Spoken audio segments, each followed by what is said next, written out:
Mesdames et messieurs, bienvenue à Planète Terre. Aujourd'hui à l'émission, le journalisme en zone de guerre est-il une espèce en voie de disparition? Et on se demande s'il y a véritablement eu une révolution conservatrice dans la politique étrangère canadienne.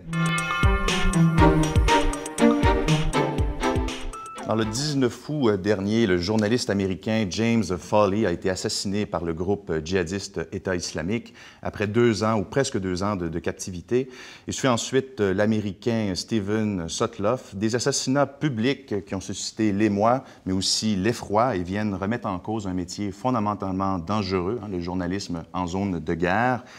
Un métier qui est aussi précaire, souvent mal payé, dans un contexte de crise des médias. Bref, est-ce que tout cela fait du journalisme en zone de guerre une espèce en voie de disparition? J'en discute aujourd'hui avec Alain Saunier, qui est notre producteur délégué à Planète Terre et qui est professeur invité au DESS en journalisme à l'Université de Montréal et qui a été directeur général de l'information à Radio-Canada de 2006 à 2012. Alain, bonjour, bienvenue de ce côté-ci de la caméra. Merci. Et Jocelyn Coulon, qui est directeur du réseau de recherche sur les opérations de paix à l'Université de Montréal et qui a longtemps couvert les questions internationales et militaires comme journaliste au devoir. Bonjour, Jocelyn. Bonjour. Donc, je commence avec vous, Jocelyn. Vous connaissez bien les conflits, vous suivez les conflits depuis longtemps à travers le monde.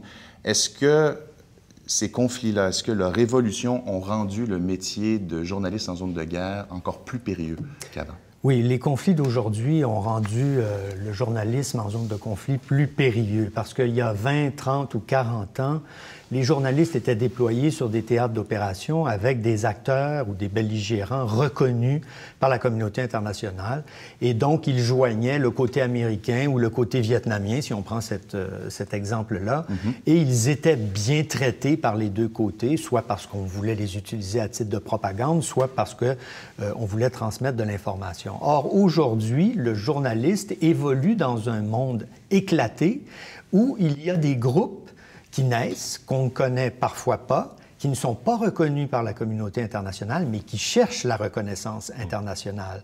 Et la meilleure façon de chercher cette reconnaissance, c'est de kidnapper un humanitaire, un diplomate ou même un journaliste, et puis de l'exhiber devant l'opinion publique internationale en espérant que cela va faire pression sur des acteurs plus importants qui peuvent avoir une influence sur le conflit. Ça peut aller évidemment jusqu'à l'exécution publique en direct sur Internet. Donc on voit que pour les journalistes en zone de guerre, c'est devenu plus dangereux. Et quand on parle des groupes, les groupes dont vous parlez, on pense à des bandes armées, on pense à des groupes terroristes en Syrie, en République centrafricaine, en Somalie, ce genre d'endroits. Voilà, tous ces groupes rebelles, terroristes qui naissent au cours d'un conflit ou qui le déclenchent par leur seule présence, par leurs seules actions, mais qui cherchent la reconnaissance internationale. En ne respectant pas les règles internationales à l'égard des journalistes, à l'égard des rules of engagement, comme on dit en anglais. Ces journalistes n'ont jamais signé de convention. Contrairement aux États,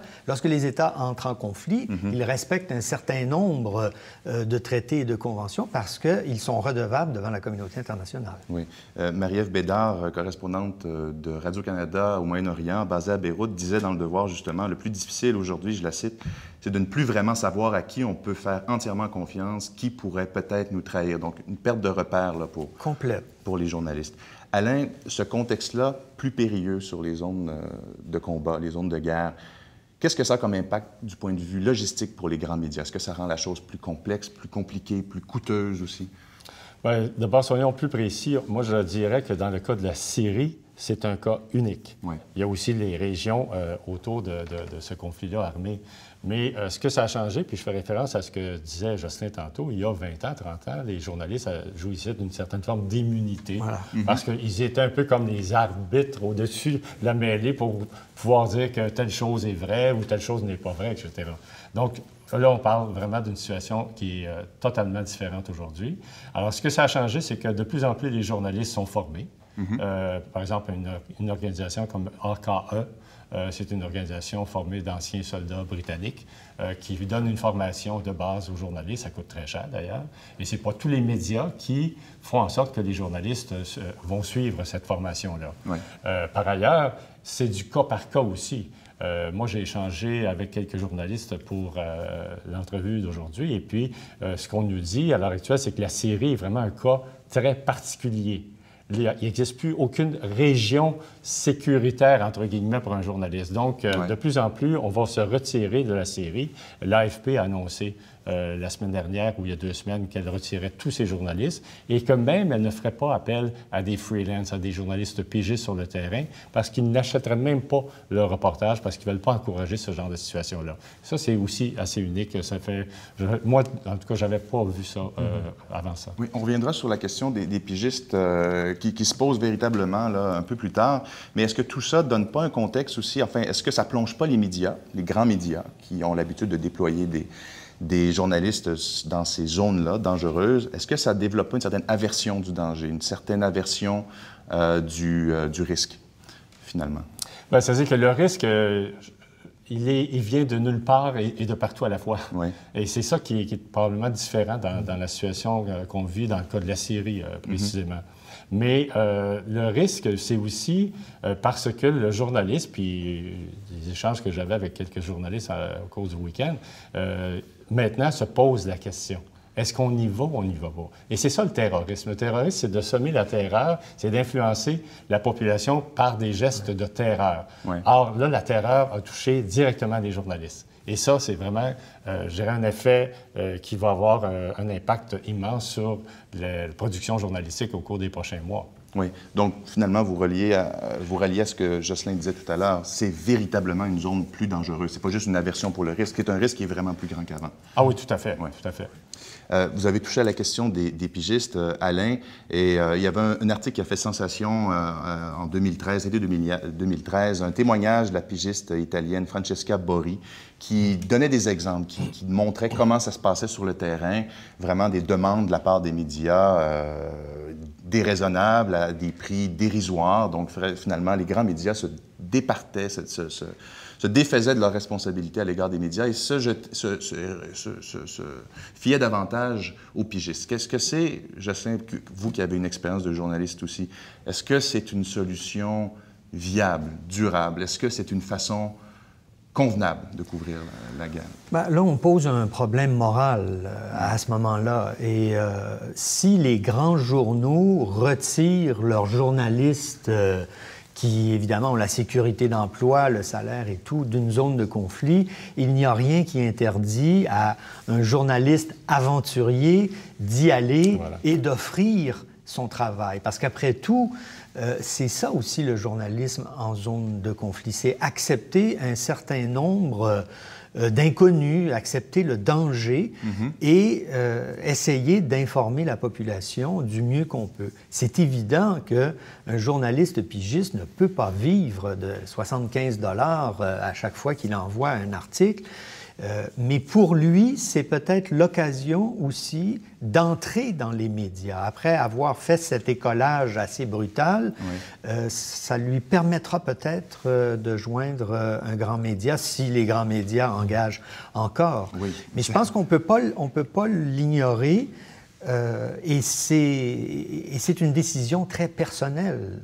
À moins que le média décide de ne pas acheter ce que les pigistes font. C'est plus à eux que revient la décision, ultimement. La question morale, c'est eux qui se la posent, ultimement. Oui, mais effectivement, c'est que par opposition, les journalistes, par exemple, de la BBC, lorsqu'ils se déplacent dans des zones de guerre, ils sont accompagnés de gardes armés, puis souvent, vraiment, une grosse équipe de gardes armés. Alors, le journaliste pigiste qui s'en va là, puis il dit, bon, moi, je vais essayer de faire du matériel pour être diffusé dans les grands quotidiens. Il n'y a probablement pas l'argent pour se payer des gardes armés. Il n'y a pas non plus un système comme Radio-Canada. Vous savez que Radio-Canada a un système de géolocalisation. Lorsque les journalistes se déplacent, on sait exactement où ils sont. Alors ça, c'est quelque chose qui est nouveau, ça, dans toute la tiraille. Dans la logistique. Alors, si on est journaliste pigiste, on n'a pas accès à ce genre de propositions-là, si on veut, pour avoir un peu plus de sécurité. Alors, qu'est-ce que ça donne comme effet pervers? C'est qu'on va avoir souvent des gens qui vont agir de façon un peu plus... des aventuristes un peu plus, cowboys. Et ça crée un autre type de problème. Ça peut peut-être même soulever la question de la qualité de l'information aussi, parce que le journaliste pigiste, peut-être qu'il n'aura pas accès aux endroits où il devrait être pour couvrir vraiment le conflit, parce qu'il n'a pas toute la logistique, la protection nécessaire. Alors, voilà, les grands médias doivent absolument gérer cet inconnu-là. Tu touches un point intéressant parce que, bon, on se rappelle la célèbre maxime ou phrase de Rudyard Kipling qui dit « La première victime de la guerre, c'est la vérité ». Voilà. Oui. Et puis, souvent, enfin, les téléspectateurs, les auditeurs, les lecteurs des médias semblent se rallier à ça parce qu'il y a une crise dans les médias aussi, dans la légitimité des sondages qui rappellent de plus en plus que les médias, les journalistes n'ont pas vraiment la confiance des lecteurs. Donc, justement, si on se retrouve dans des zones de guerre avec un peu n'importe qui, si on veut, ça remet en cause encore davantage. On peut se demander, par exemple, toute la crise ukrainienne, on regarde comment elle s'est déroulée, comment elle a été couverte. Moi, j'ai une opinion personnelle là-dessus. Je trouve que les journaux ont trop souvent pris le parti du gouvernement ukrainien, ont très souvent diffusé l'information ukrainienne avant même qu'elle soit vérifiée. Et donc là, c'est pas qu'on cherche l'équilibre, parce que visiblement, les Russes, ils ont fait des choses absolument condamnables en Ukraine, mais il faut que les journalistes puissent poser le regard le plus objectif possible. Ça ne veut pas dire qu'on ne dénonce pas le génocide en Syrie. Hein?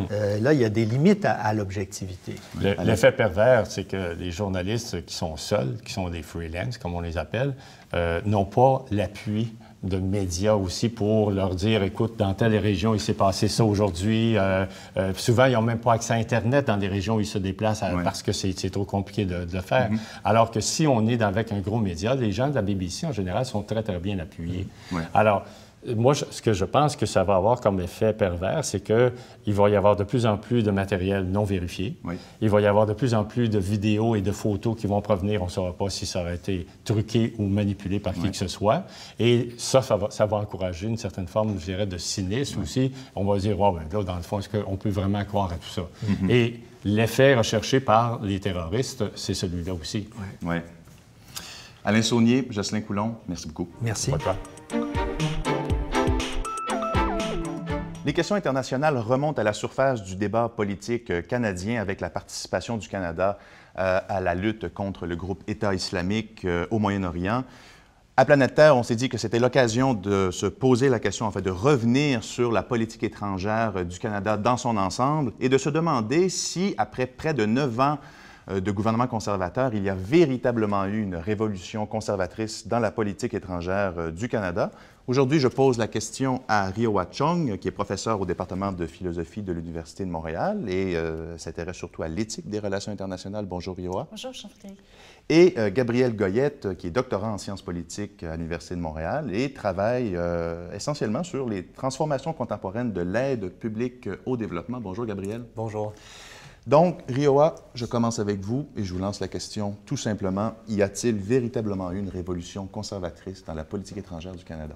Alors, c'est une question complexe qui est en vérité débattue. Parmi les politologues, les experts, analystes de la politique extérieure du Canada, il semblerait que certains confrères, certains collègues estiment que oui, et d'autres non. Alors, ce n'est pas aujourd'hui, sur ce plateau, qu'on va régler la question de manière définitive pour la fin des jours. Et vous, quelle est votre prise là-dessus? Quelle est ma prise là-dessus? J'aurais tendance à penser que oui, il y a une révolution en cours, c'est-à-dire, bon, on va atténuer un peu les termes qu'on emploie, mais je crois qu'il y a vraiment des transformations significatives qui sont en train de caractériser les principes de la politique extérieure de Stephen Harper par rapport au précédent premier ministre du Canada. Donc, il y a rupture avec la tradition. Il y a une rupture. Antérieure. Oui, alors, donc, il y a une façon de poser la question, c'est que si, par exemple, on compare la politique extérieure de Stephen Harper aujourd'hui, en 2014, par rapport à la réputation internationale dont jouissait le Canada, par exemple, sous Lester B. Pearson.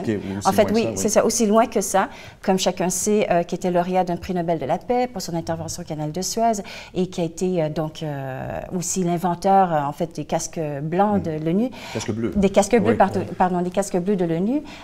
Si on compare à travers les décennies, évidemment, la transformation de la politique extérieure canadienne, il va de soi qu'il y a vraiment quelque chose de significativement différent.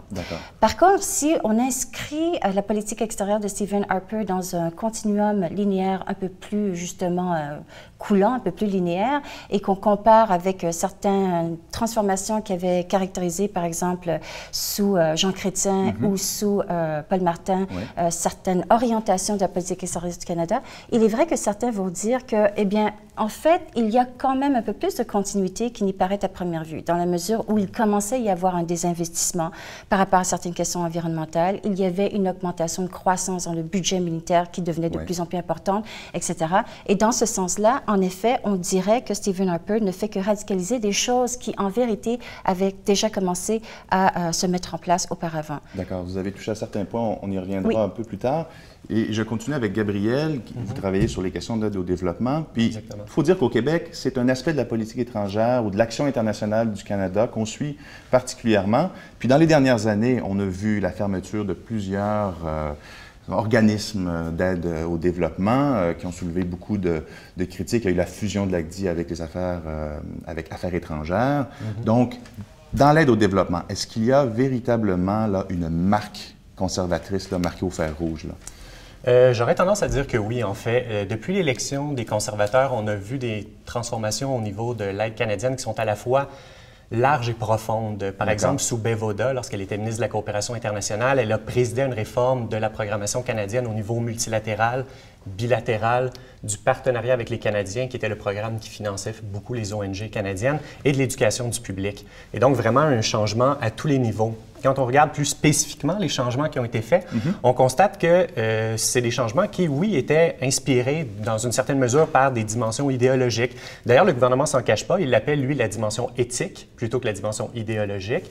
Et c'est tout à fait mis de l'avant. Qu'est-ce que ça implique comme changement ou comme connotation, si on veut, de parler d'éthique plutôt que Je pense que c'est plutôt le branding que décide c'est l'enrobage que les faiseurs d'images du gouvernement conservateur ont choisi.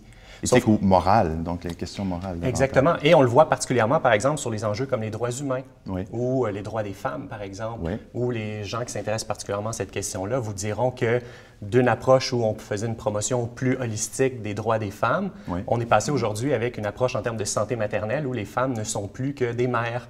Et ça, c'est quand même un retour en arrière assez significatif dans une manière de concevoir les enjeux.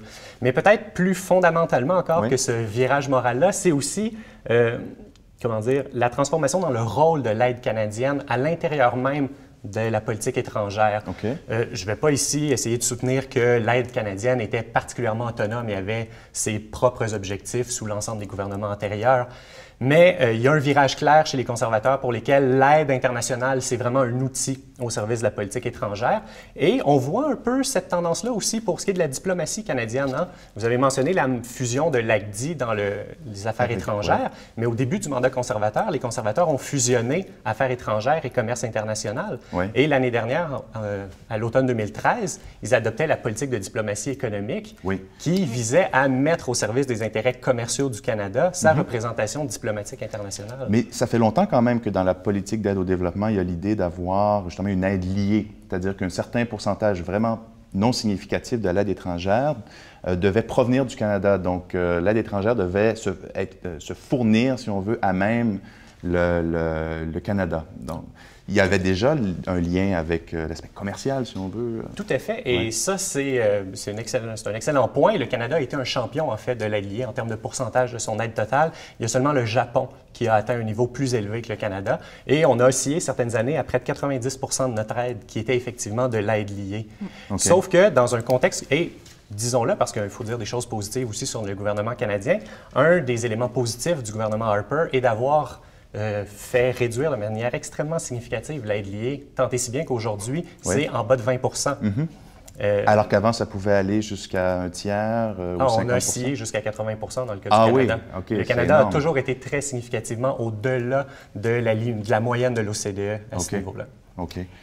Oui, non, j'allais simplement dire que, en fait, la différence quand même qu'il faut peut-être relever entre ce qui commençait à arriver sous les premiers ministres Jean Chrétien et Paul Martin, c'est qu'à bien des égards, même s'il y avait des transformations, une certaine forme de désinvestissement, ça reste qu'à mon avis, mais bon, c'est peut-être pas une vérité absolue, mais à mon avis, ce sont des contingences d'intérêts ponctuels, un réalignement aussi de la politique extérieure des Américains à cette époque-là qui expliquait certaines transformations que le Canada avait donc suivies. Mais ce qui se passe avec Stephen Harper, et je crois que Gabriel a vraiment bien identifié quand même un aspect très, très distinctif de la politique extérieure en ce moment, c'est qu'il y a effectivement un discours idéologique, il y a une emprise idéologique, c'est au-delà de la simple rhétorique. Je pense que, notamment, cette réorientation idéologique se traduit notamment par le désinvestissement face au multilatéralisme, qui a toujours été, en fait, le point fort de la politique extérieure du Canada, parce que le Canada ne jouit pas d'une puissance militaire, ne jouit pas non plus d'une superpuissance économique, alors comme tous les pays un peu moyens, en termes économiques et militaires, la force d'influence du Canada sur la scène internationale devait passer notamment par un certain engagement dans la diplomatie, dans le multilatéralisme. Et ce qui s'est passé notamment à New York la semaine dernière est assez révélateur, je pense, au sommet de l'ONU. L'absence notoire de Stephen Harper lors des discussions sur les changements climatiques est tout à fait révélateur. Alors, à ce titre-là, pour rapidement évoquer comment ce désinvestissement par rapport au multilatéralisme se traduit, c'est le désengagement du Canada par rapport au traité de Kyoto en 2011. En 2013, le Canada qui se retire du traité de désertification. En 2013, le seul pays de l'OTAN à ne pas avoir signé le traité sur le commerce des armes est le Canada, le seul pays de l'OTAN à ne pas l'avoir signé, ce qui l'aligne en fait avec des pays comme la Syrie, l'Iran, la Chine, la Corée du Nord. Ce qui est troublant. En même temps, dans le discours, rarement a-t-on vu un ministre des Affaires étrangères aussi pugnace, aussi affirmé. Hein? Il soutient John Baird, pour le nommer, va avoir un fort soutien à l'Ukraine, est allé marcher avec les manifestants, merci, à Kiev, support aux minorités irakiennes, discours sur les droits de l'homme, notamment aussi les droits des homosexuels. Donc, il y a un discours quand même qui suggère une forme d'interventionnisme, qui suggère une forme de parti pris sur les enjeux internationaux. Comment on peut voir ça et en même temps parler d'un retrait? Est-ce que le Canada, d'une certaine façon, ne se démarque pas ou ne s'affirme pas tout simplement d'une nouvelle façon, plutôt que de parler d'un retrait? Est-ce qu'on peut parler plutôt d'une réorientation de l'affirmation du Canada? Traditionnellement, le Canada avait souvent tendance à jouer un rôle de médiateur dans des conflits et c'est ce qui a fait sa marque de commerce sur la scène internationale. Vous évoquiez la crise de Suez plus tôt. C'est un des éléments qui a vraiment marqué l'entrée du Canada sur la scène diplomatique. En 1956. Exactement. C'est ça, oui. Or, depuis, on a vu une certaine réorientation à ce niveau-là. Le gouvernement canadien ne veut plus jouer ce rôle-là, qui était lié à une vision qu'on appelait d'institutionnalisme libéral, c'est-à-dire une vision où on met davantage l'emphase sur les droits humains et où le Canada se voyait moins comme un intervenant directement dans les conflits que comme un médiateur dans ceux-ci. Et ça paraît dans les discours, mais ça paraît aussi dans les actions du gouvernement. Et donc, par exemple, le Canada, qui pendant longtemps a été un pays qui fournissait beaucoup de casques bleus, j'ai vérifié hier, est rendu au 54e rang des nations qui fournissent le plus de casques bleus. Justement, il y a, pour employer des termes peut-être un peu plus techniques, il y a une doctrine, en fait, un angle d'analyse théorique qui a été développé par justement un des penseurs fondateurs pionniers de l'institutionnalisme néolibéral dont on parlait, qui est Joseph Nye. Et c'est aussi celui qui a développé oui, tout à fait. C'est aussi celui qui a développé la notion de soft power, qu'on pourrait traduire en français par puissance douce, est contrastée avec une doctrine qui caractérisait notamment la politique extérieure de James Baker sous le gouvernement de Bush senior et junior, en fait. Et l'idée de soft power consiste à dire que, en fait, la bonne réputation morale d'un pays se joue aussi en termes d'influence, de sphère d'influence. Et dans ce sens-là, ce qui serait intéressant éventuellement de faire, c'est d'essayer de quantifier les pertes que la politique extérieure du gouvernement de Stephen Harper, comment ces pertes peuvent être quantifiables en termes de perte de soft power. Et je pense que le fait qu'on a tendance à écarter le Canada, comme on en discutait précédemment, de certains forums de discussion très, très importants où de grandes décisions internationales se prennent entre les chefs d'État, le fait de d'écarter le Canada est justement un impact sur... c'est je pense que oui, tout à fait, absolument. Rio Wachung, Gabriel Goyette, merci beaucoup. Merci à vous. C'est le segment hors champ. Rioa, je commence avec vous. Oui, alors, cette fin de semaine, à Venise, s'est déroulée une noce très importante qui a attiré le regard des médias du monde entier. Et c'est l'histoire, donc, d'une jeune avocate brillante, une étoile montante dans le domaine du droit international et de la défense des droits de l'homme, Amal Alamoudine, qui a épousé donc George Clooney, un obscur comédien américain. Oui, mais c'est le film de série B, là. Exactement, tout à fait. Mais ce qui peut-être doit être rappelé, c'est que cette jeune femme, Amal Alamoudine, est une avocate qui a pris notamment la défense de Julian Assange parmi certaines des causes célèbres qu'elle a prises en charge. Oui, elle faisait partie de l'équipe de défense de Julian Assange. Et je voulais simplement rappeler que présentement, elle est aussi une des avocates qui représente ce journaliste d'origine canadienne, Mohamed Fahmy, qui présentement, comme vous le savez, croupier en prison en Égypte. Il a été donc accusé à travers sa couverture médiatique, lui et deux autres collègues, d'avoir pris la défense et le côté des frères musulmans et de Morsi, des accusations injustes au dire de Amal Alamoudine et qui présentement doit donc écoper une peine de 7 ans d'emprisonnement. Elle travaille fort sur ce dossier-là également. Je vous avoue que je n'avais pas lu ça dans mon New York Post ce matin. Gabriel. Eh bien, moi, en fait, j'aimerais revenir sur la situation en Thaïlande. On a beaucoup entendu parler du soulèvement en Thaïlande dans la dernière année qui a mené à un coup d'État en mai dernier. Ce qu'on a moins entendu parler récemment, c'est l'intention de la junte militaire de faire disparaître Thaksin Shinawatra des livres d'histoire au secondaire, qui était le président de 2001 à 2006, un homme d'affaires important au pays, dont la sœur était au pouvoir dans les derniers mois, qui ont mené, en fait, les dernières années jusqu'au coup d'État militaire qui a eu lieu récemment. Je trouvais que c'était intéressant parce que ça nous rappelle un certain nombre de situations qu'on a vécues également dans les derniers mois. Par exemple, la disparition complète de toute référence au soulèvement de la place Tiananmen et à sa répression en Chine, particulièrement cet été, alors qu'on fêtait en juin dernier, où on soulignait les 25e anniversaires de ce soulèvement et de sa répression. Très juste. Effectivement, parallèle intéressant. Gabrielle Goyette, Rio Alchung, merci beaucoup. Merci. Merci également, mesdames et messieurs, d'avoir été avec nous. On se retrouve, comme à l'habitude, sur Le Devoir, sur le site du Cerium et bien sûr au Canal Savoir. À la prochaine.